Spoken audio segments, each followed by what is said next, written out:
நாங்கள் சின்ன வயசாக இருக்கும் போதெல்லாம் பின்னால் வீட்டுக்கு பின்னாலே தோட்டம் இருக்கும். அதில் வந்து மரவள்ளி கிழங்கு போட்டிருப்பாங்க. அவங்க அதை அறுவடை பண்ணி முடித்த உடனே அந்த குழியெல்லாம் நம்ம போய் தோண்டினா நமக்குன்னு ஒன்று ரெண்டு கிழங்கு கிடைக்கும். அதை எடுத்துகிட்டு வந்து நாங்கள் கட் பண்ணி வெயிலில் காய வச்சு மாவு அரைப்போம். அதை வந்து ரொட்டி சுடலாம், களி செய்யலாம். அது அப்போது நாங்கள் சின்ன பிள்ளை கிட்டத்தட்ட ஒரு 20 இயர்ஸ் பேக் அப்படின்னு வச்சுக்கலாம். அந்த டைமில் இது பண்ணது. அப்புறம் பச்சையாகவும் சாப்பிடுவோம். இப்போ வந்து இதை பார்க்கும்போது எனக்கு அந்த மெமரிஸ் வந்துருச்சு. இதை வச்சு என்ன பண்ண போகிறோன்னா, மரவள்ளி கிழங்குன்னும் போதே நிறைய பேர் கெஸ் பண்ணியிருப்பீங்க. எஸ், ஆஃப்ரிக்கன் ஃபூஃபு தான் செய்ய போகிறேங்க. டேஸ்ட்டு எப்படி இருக்குன்னாக்கா, நான் அதில் வந்து களியும் சாப்பிட்ருக்கேன், ரொட்டியும் சாப்பிட்ருக்கேன் அந்த மாவோட பவுடரில் வச்சு. அதனால் எனக்கு மோஸ்ட் ஆஃப் வேரியேஷன் ஒன்றும் தெரியலை. நல்லா தான் இருந்தது. இந்த சாப்பாடு களின்னு சாப்பிட்றது பதிலாக இந்த மாதிரி கொஞ்சம் செஞ்சு சாப்பிடும்போது கொஞ்சம் டிஃப்ரெண்ட்டாக இருந்தது.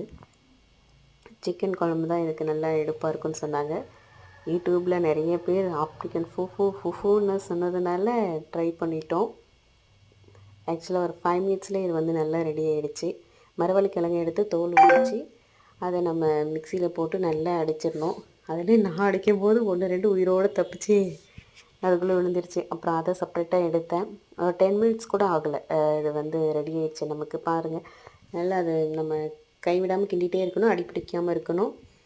இந்த திருநெல்வேலி அல்வா மாதிரி நல்லா கொலன்னு வரும். அதை பார்க்கும்போதே நமக்கு அல்வா ஞாபகம் வந்துடும்.